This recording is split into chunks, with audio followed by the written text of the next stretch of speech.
Merienda time na, kaya tara luto tayo ng merienda. Ayan, nilagay ko lang yung pangalawang gata at naglagay din ako ng konting asin at ilalagay ko ang condense.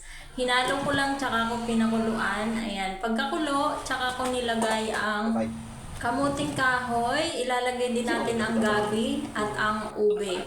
Dahil sila yung matagal maluto o matitigas, kaya ayan, pakuluan lang muna natin at pagkaraan ng ilang minuto, nung medyo malambot na siya, tsaka ko nilagay ang kamote at isang kamote din, purple. Yung isa kulay orange. Ayan, nilagay ko na rin ang saba, tsaka ko ilalagay ang unang gata or yung puro na gata, kakang gata, ayan, basta yung pinakagata.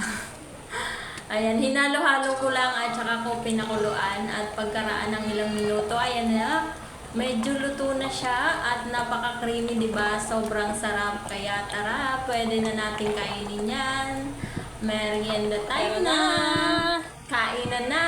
At kung nanonood ka hanggang ngayon, maraming salamat sa'yo and God bless!